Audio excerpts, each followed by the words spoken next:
Namo fundamental teacher Sakamuni Buddha. Namo fundamental teacher Sakamuni Buddha.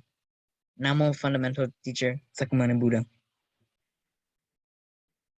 The unsuppressed, deep, profound, subtle, wonderful Dharma in 100,000 million eons is difficult to encounter. Now that I've come to receive and hold it within my sight and hearing, I vow to fathom that thus comes one's true and actual meaning. Oh, Hung, you say that you did not receive my email? Yeah, Thai. Oh, really? It's been like I think a month.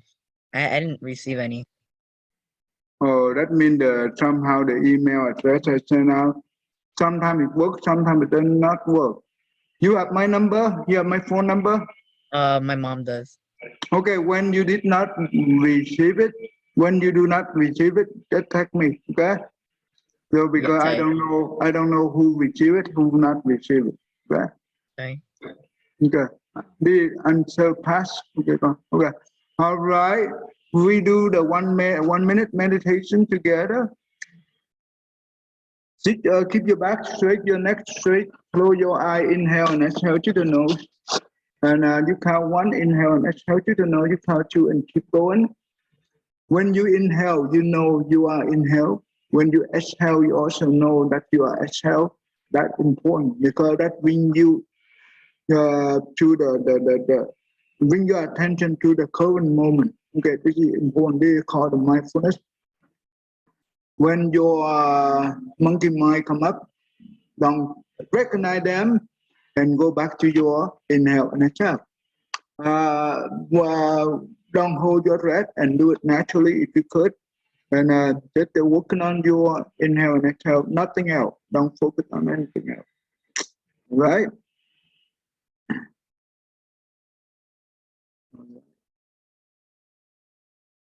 1, 2, 3. Sit straight and keep your back straight.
All right.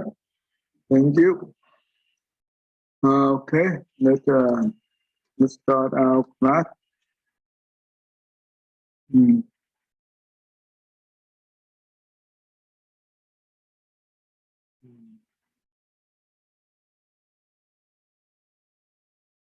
Okay. Good. That's good. Um, Today I will let you watch the very good video. I want you to learn about this. This is important. Serena, you want to help me to summarize the video? Me? Yes. Okay. Nói dạ con ha. Yeah. Yeah. All right.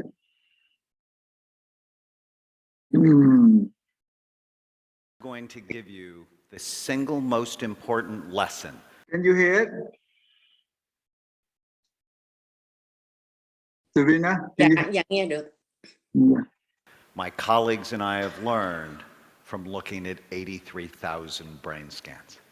But first, let me put the lesson into context. I am in the middle of 7 children.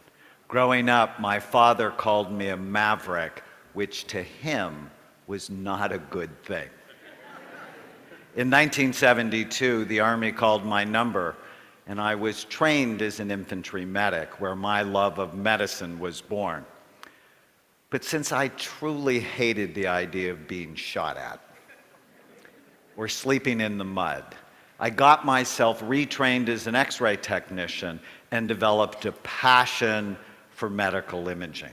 As our professors used to say, how do you know unless you look?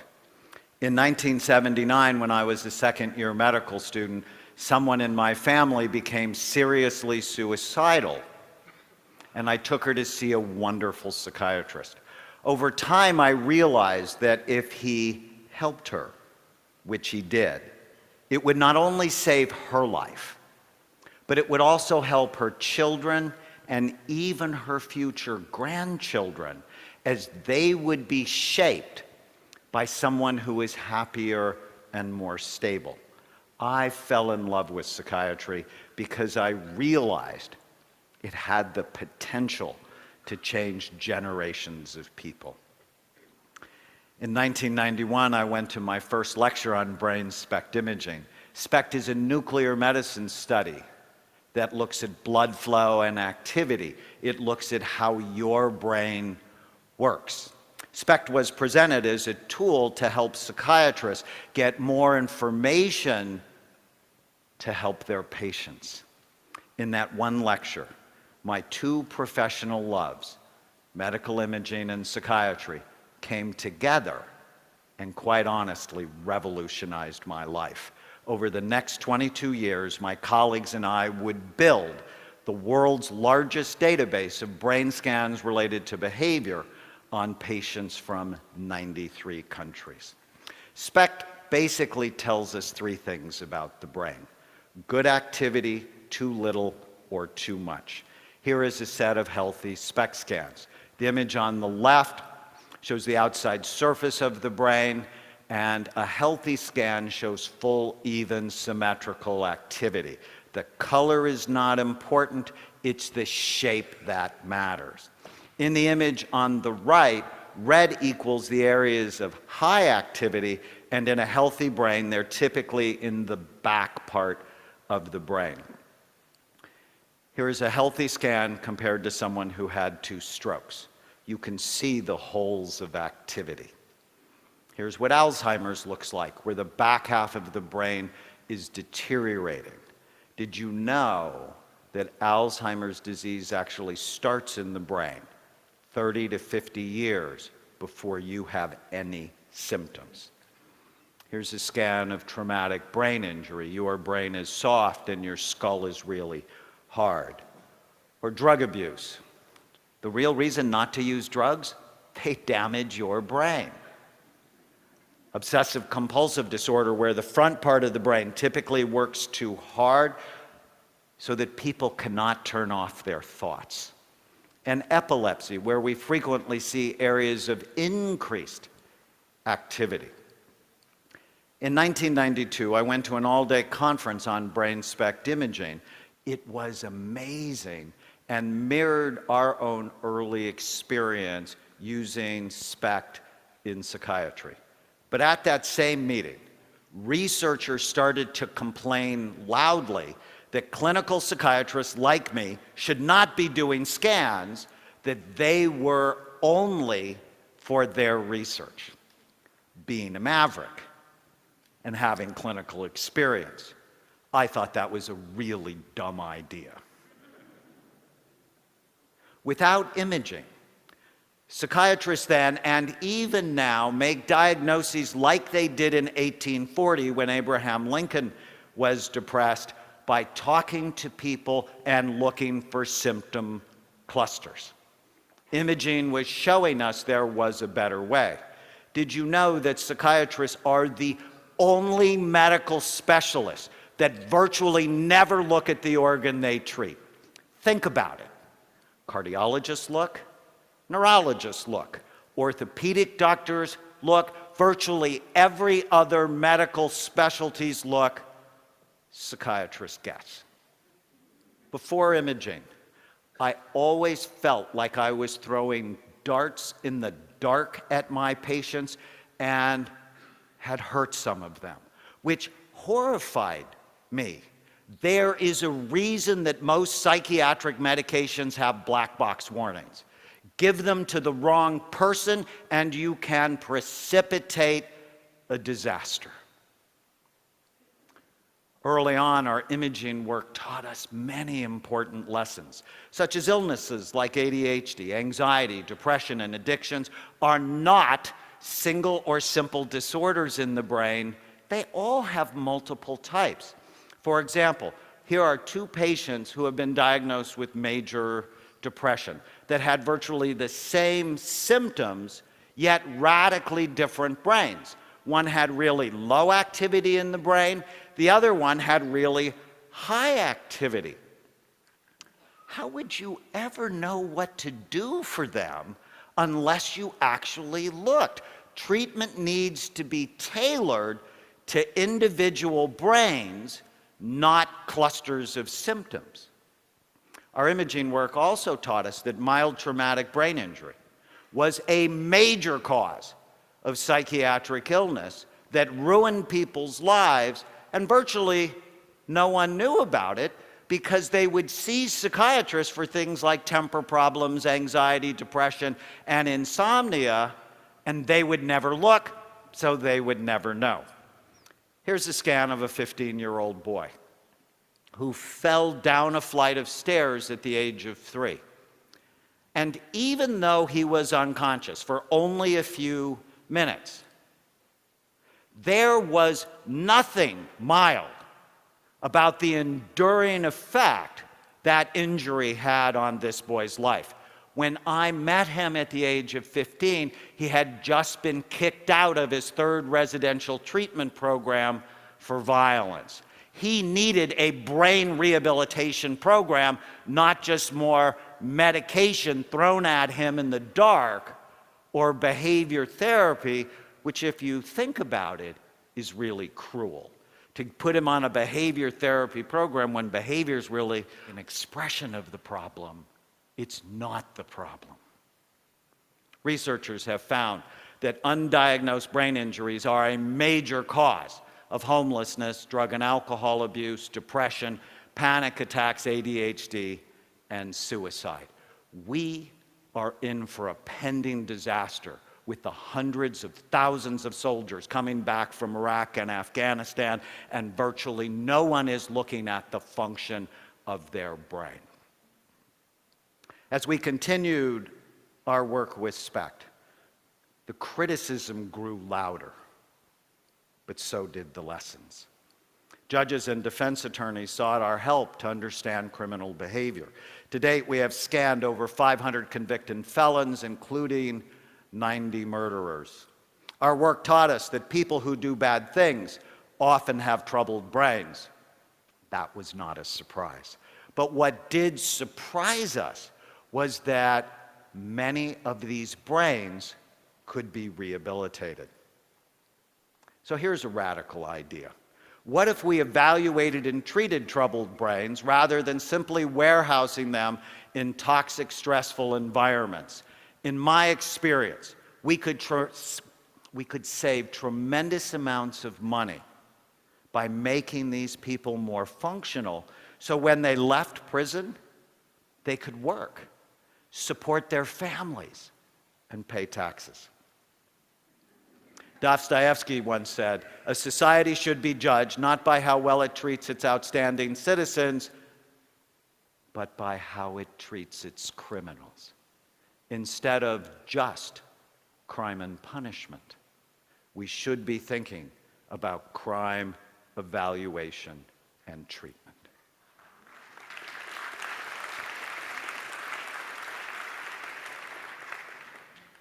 So after 22 years and 83,000 scans, the single most important lesson my colleagues and I have learned is that you can literally change people's brains. And when you do, you change their life. You are not stuck with the brain you have. You can make it better, and we can prove it.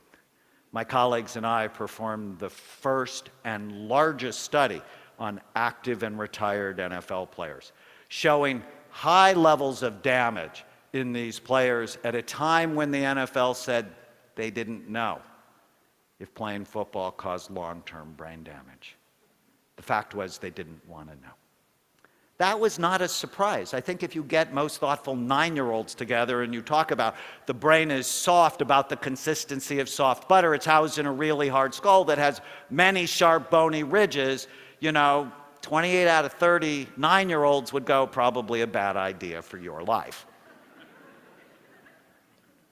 But what really got us excited was the second part of the study, where we put players on a Brain Smart program and demonstrated that 80% of them could improve in the areas of blood flow, memory, and mood, that you are not stuck with the brain you have. You can make it better on a Brain Smart program. How exciting is that? I am so excited. Reversing brain damage is a very exciting new frontier, but the implications are really much wider. Here is the scan of a teenage girl who has ADHD, who is cutting herself, failing in school, and fighting with her parents. When we improved her brain, she went from D's and F's to A's and B's and was much more emotionally stable. Here's a scan of Nancy. Nancy had been diagnosed with dementia, and her doctor told her husband that he should find a home for her because within a year she would not know his name. But on an intensive brain rehabilitation program, Nancy's brain was better, as was her memory. And 4 years later, Nancy still knows her husband's name. Or my favorite story to illustrate this point is Andrew, a 9-year-old boy who attacked a little girl on the baseball field for no particular reason, and at the time was drawing pictures of himself hanging from a tree and shooting other children. Andrew was Columbine, Aurora, and Sandy Hook waiting to happen. Most psychiatrists would have medicated Andrew as they did Eric Harris and the other mass shooters before they committed their awful crimes. But SPECT imaging taught me that I had to look at his brain and not throw darts in the dark at him to understand what he needed. His SPECT scan showed a cyst the size of a golf ball occupying the space of his left temporal lobe. No amount of medication or therapy would have helped Andrew. When the cyst was removed, his behavior completely went back to normal, and he became the sweet, loving boy he always wanted to be. Now, 18 years later, Andrew, who is my nephew, owns his own home, is employed, and pays taxes. Because someone bothered to look at his brain. He has been a better son and will be a better husband, father, and grandfather. When you have the privilege of changing someone's brain, you not only change his or her life, you have the opportunity to change generations to come. I'm done. Actress who talks to people to try to help them. He was talking about SPECT, basically where he reads your brain. What he and his colleagues is that he realized you can use SPECT to look at people's brains instead of trying to give them medication that won't even help them. He was like, you should read their brains to help them instead of just throwing darts in the dark and hurting them even more, because you aren't helping them. But he said that a lot of psychiatrists, they kind of just talk to you, give you medication, and don't try to check what's wrong with you. He gave examples about how he checked murderers and why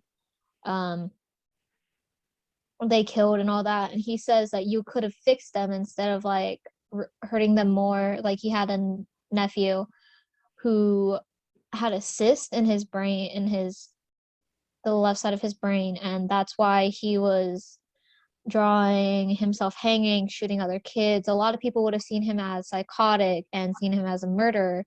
But basically what he was trying to tell people is that you need to like read their brains and understand what they're going through instead of just guessing.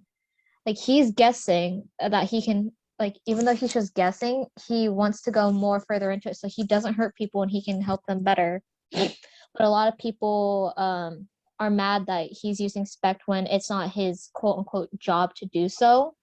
And he's just a psychiatrist trying to help people, but he actually needs it. Like other doctors look at it, so why can't he, is what he's trying to say. I'm guessing, if that makes any sense. But he's just trying to explain that you have to look at people's brains and not just guess them from the outside and how they act. You have to look inside of what's going on with them.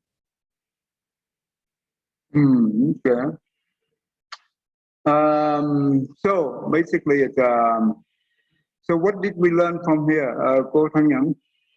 Thanh Nhẫn, yeah. It's important to take care of your brain Mhm. because the brain controls the way you think, you act, you behave.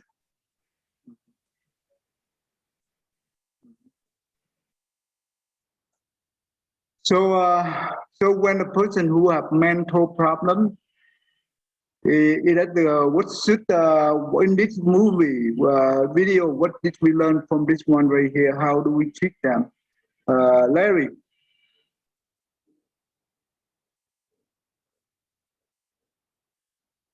Larry.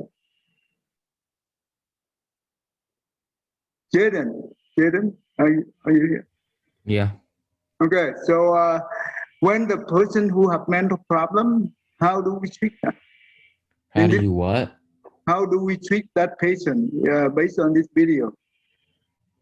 Well, you would have to find out what their what their brain is like and what works, and like try and personalize your treatment to them so that you don't mess up anything. So when we like, you go, don't accidentally make them worse.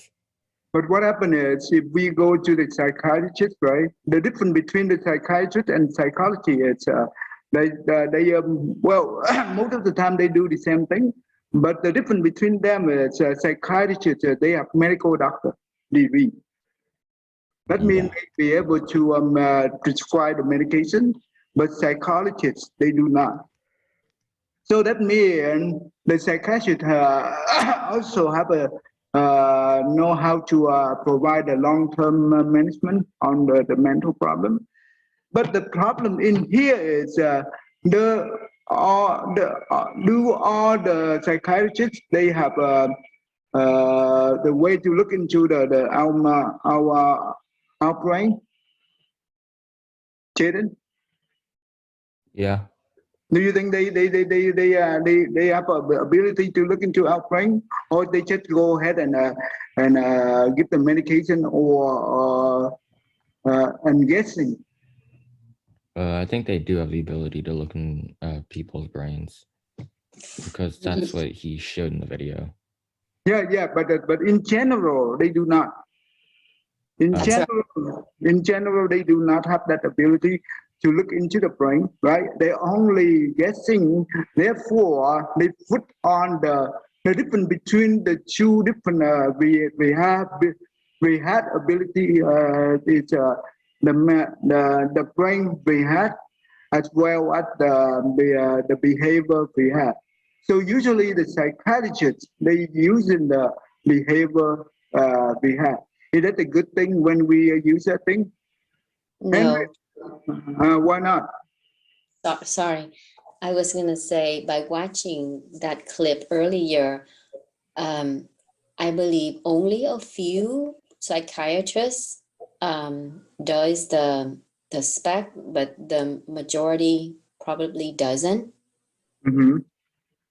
And like he said, if you don't look, how do you know?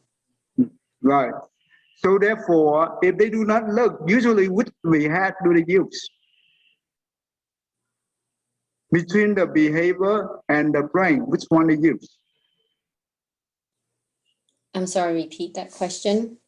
Okay, which are look into our brain, right? So the psychiatrists, right? They will refer into the rehab, behavior rehab, or the brain rehab. Which one they going to use? The first one, the behavior rehab. When we look at the behavior and we predict the problem they have, and we go ahead and prescribe the medication, is that a good thing? No, because you're not addressing the source. You have to look at the scan like Dr. Amen did. Mhm. Explain. You have a better picture so you can zoom in on the source and treat from the source. That's right. That's right. So it's very important. So important that we need to when we have a loved one, right? They have this kind of depression. The depression, that means the mental problem anyway, right? The first thing is, yes, we go to the psychiatrist and we need to ask them that, is it a good idea to have the brain scan? If they say no, then that means we should not pay attention to those psychiatrists. Okay? Yeah, I agree with you wholeheartedly. Yes, go look for another one. Yeah, go look for another one, because this is the one do not have this experience. And you will pay the money for something that you could damage your loved one. You are so right, Tai. Right. So because that when they guessing, right, they could hurt someone. That means it's very very bad, because it's just like a black box, right? That's what he said. The black box, we don't know, right? So we have to be very careful. When we deal with the treatment, right, we need to know what kind of treatment we want to our loved one to go through, right? So the good thing here, so when we watch this video and compare whatever we learned in the past till now, many months, right? What is the connection here? Do you know?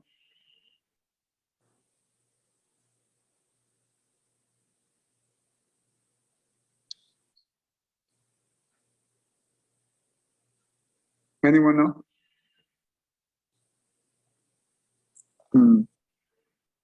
So, Han Young, do you know? I'm thinking it's not jumping out at me. So what we learn? What did we learn in? What have we learned in the past so far up to now? Sabrina, Yeah. what have we learned so far about the depression? What have we learned relate to well, not real, not well. Uh, um, what have we learned in the past that would help us to when we see this kind of video? What do you think it will help us with those kind of knowledge? So from the past, what we know what to do now. Mm-hmm. Such as when you say, you know, what we do now, what is that? Whatever we learn, what does that help you? I think recognize that you're depressed, or even recognize your behavior that is different than the norm, and speak out to people that you trust so that you can seek for proper help. Okay. So what? Before I answer this, I will let you see another video. This is also very interesting to understand, and I will complete the dot for you guys. Okay. See one of very good learning, I guess. Let me go here. Hold on.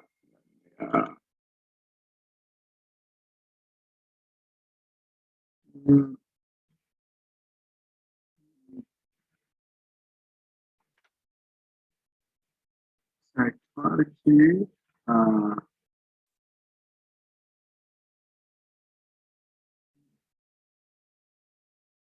Sorry, Christopher. Where are you?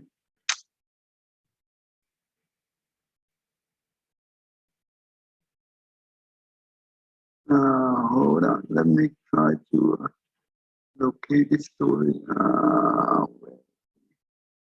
Oh, he's not here. But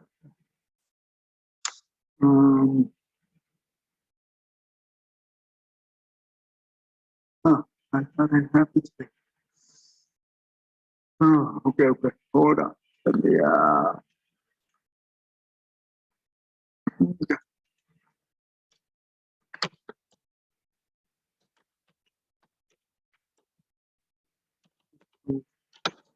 Uh, story.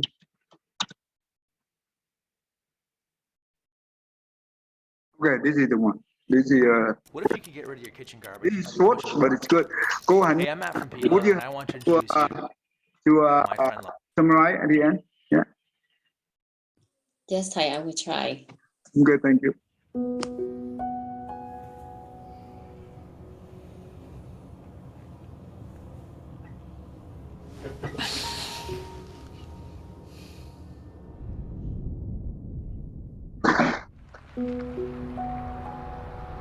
I didn't plan to take my own life, but I think it was fortunate that day I decided to take that route, stop the car in the field, and break down.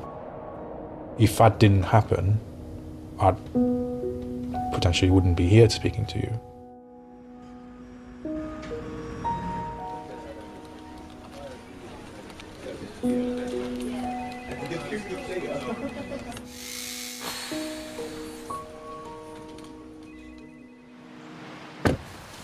Hello, how are you? Things got tough a few years ago. I was leading a project that kept hitting barriers. The team was not collaborating, communication had broken down. I felt constantly under attack. Those 40 miles home felt like my only chance to shake it off. Then the cracks widened and started reaching into my personal life. I found myself in the midst of a separation. I couldn't see my children regularly. My closest friend for 30 years, I received the news that he died from cancer. It felt like a gut punch. I couldn't catch my breath for days, and I withdrew. In a professional environment, I was fine. I was talking normally, smiley, and everything else. As soon as I shut that door and I came back into my car at home, I was a different animal. I didn't talk about it. It was a cold night in early spring, and I remember it so clearly. My mind was racing. I couldn't sleep. I got in the car the next morning. Things were spiraling in my brain constantly. This was just mounting and mounting and mounting. It felt like a ticking bomb inside me. And I literally swerved across the road, parked the car in the field, and I cried. That was it. I completely broke down. I just needed to let loose. I just needed this to come out. I felt like a failure. Sorry.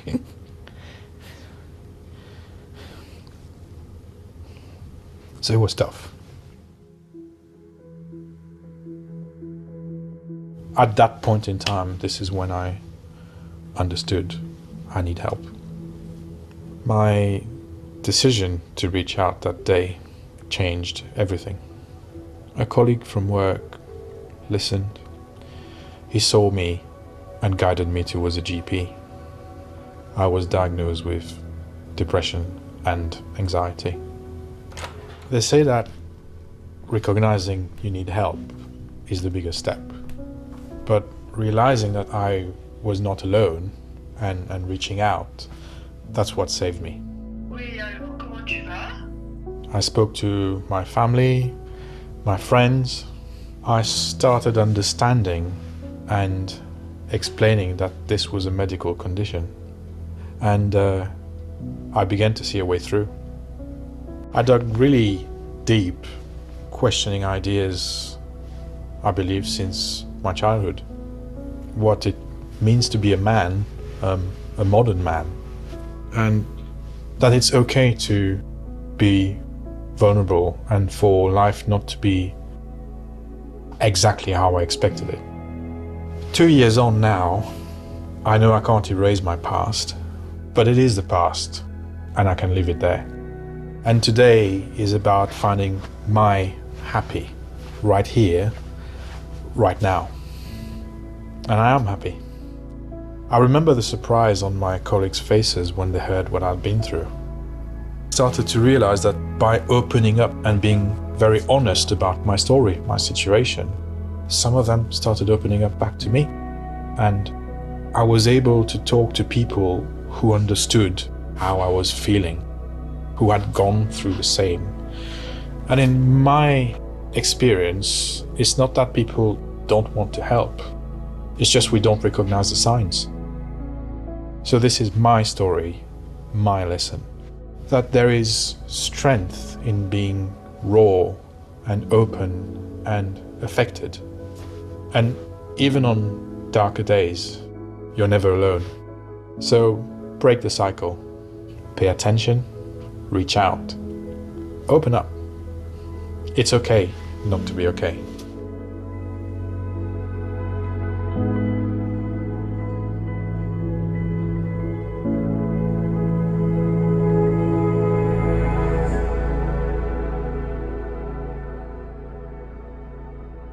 Okay. Okay.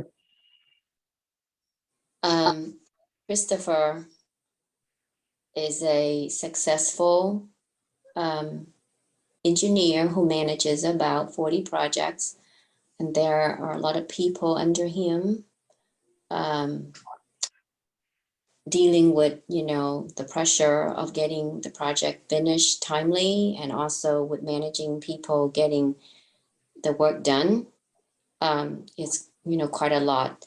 So I'm thinking he must have spent, a lot of time at work and not paying attention to, to his own health and his family life. So therefore his family life was falling apart. And that had caused, him even more emotional breakdown. And he couldn't sleep. He couldn't function well. And so he did break down, and he recognized that. And so he seek for help, and he start recognizing it's okay to not be okay and seek for help.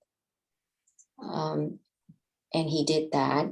And so his life changes. He becomes happier, and the communication line with the people at work has improved, and also those that report to him, recognize him as, being a normal human being, and they do share with him, their hardship as he shared with them what he had experienced. That's the gist of what I picked up. What made save him? Kevin. That's just. Are you there? Yes. What makes save him? Yes. What makes save him?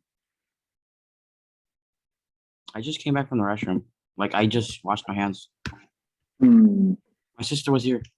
You can tell her. Jaden, what makes save him? Jaden. Makes a what? What it makes save him? Which one save him from suicide? my opinion, I'd say just him opening up was really what saved him. Yeah, reach out. At the beginning, why he did not want to open up, Savina? Why he didn't want to open up in the beginning? Yeah.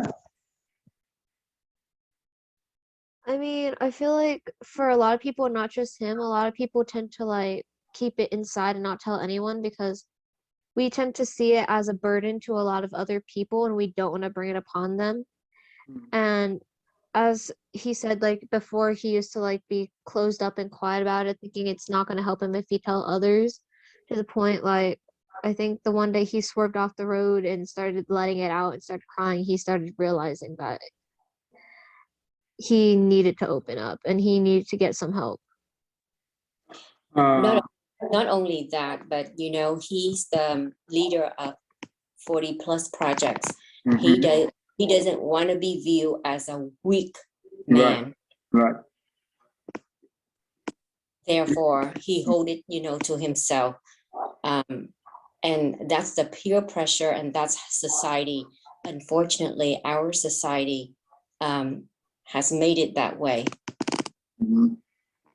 So it's very dangerous when we always look at our pride, right? We so proud of ourselves, right? We so proud of ourselves. And when you do that, you also expect a lot of things that you have to hold up. So because we don't want other people look at us as the whim, right? Or the weakness, the weak. So therefore, that harm us. That's why this will put us into the depression. Eventually, it will lead us to the suicide, right? So in this movie, we saw that he be able to, at work, right? He be able to pretend that he have no problem, right? He have no problem. Why? Because he suppress all those things, right? Because the more you suppress, well, what happened? When you do a lot of suppression of your emotion, Serena, what happened? When you suppress your emotion, your anxiety, your depression. One day it's going to come crashing down. You can't suppress it. You can't suppress it because one day it's going to come crashing down. There's nothing much more to it. You can't suppress it because you're hurting yourself even more by keeping it inside and not getting help for yourself. And that's going to affect you in the long way through as you continue life. This is just like the timing bomb, right? It would explode when it becomes very intensive, right? It becomes very tense, right? It will explode. But when it explodes, that means you're done. See, not only harm yourself, but you harm your loved one as well. That is really terrible. So from this video, the most important is we learn about how to open to ourselves, to reach out, to ask for help. Because the problem is the mental problem. From the previous video, we learned that it's treatable, right? It's treatable.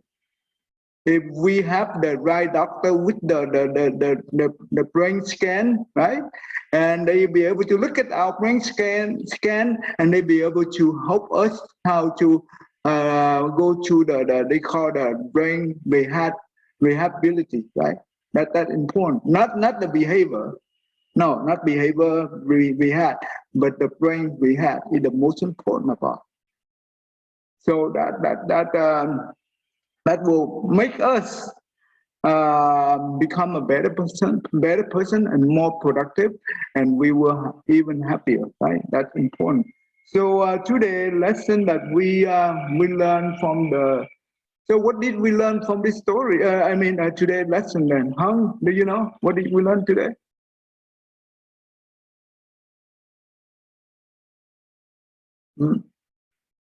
Jaden, what did we learn from this today's lesson? that if you open yourself up to others, then you can live a happier life, and also that if if you have like if you're mentally damaged, or like you suffer from like personal injuries to your brain in some way, then that can be fixed, or you can like recover from it. Yeah, to your brain scan, right? Yeah. So in here, we also know that the way our society, right? How do we? They are very famous saying that here that the vivid video is saying that we should not look at in our society the way we define to be a successful society. It's not look at the well-being of the people. I mean, the people who have no problem. We should not look at that way. We should look at the people who have problem. Most of them is criminal. Let's talking about the criminal. We look at them and help them how to be able to have a rehab for the brain rehab, as well help them to become productive in our society. Help them to integrate in our society. That's the most important. That means if our government know how to take care of this with the criminal, right? Help them to learn about the occupation when they still in the jail, right? And so they can be able, when they go out, they know they have the career. They have the occupation, they can be able to integrate it into the society, and they can be able to become productive and take care of their own family, and they be able to pay tax, and that's important. That's more important, because this will help us to reduce the society chaos, right? Chaos in our society. Right now, we have a lot of unrest society going on all the time, right? Protester and here and there. Oh my goodness, that's crazy.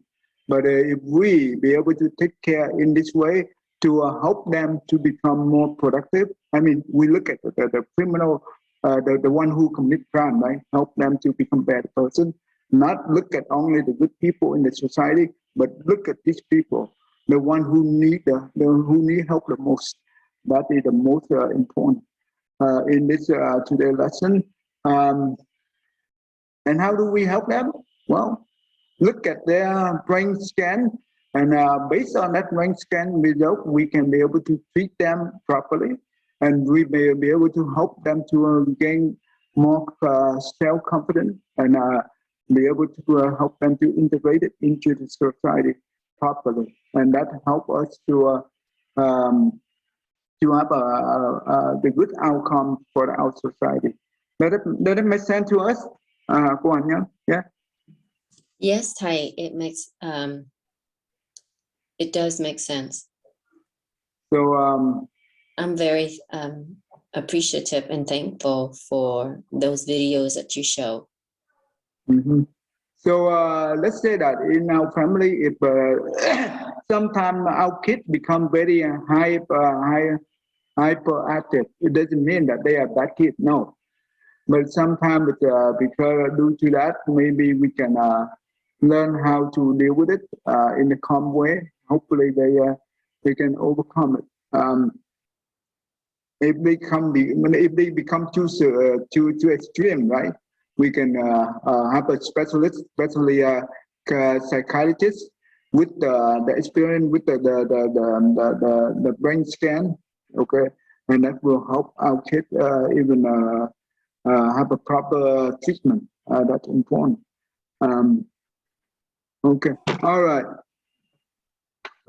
Any questions so far? Wang, are you there? Yeah, I'm here, sir. Can you are who? I haven't seen you for a while. Can you turn on your webcam? I want to show who is it. Oh, okay, good. That's good. Thank you, Bob. Yeah. All right, let's stop right here today. I am.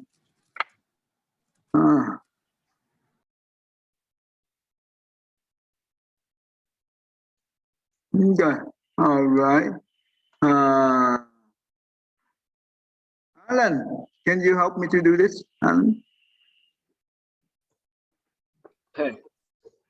If people hear and see how hands or hearts can find it in giving unity, may their minds awake to great compassion, wisdom, and to joy.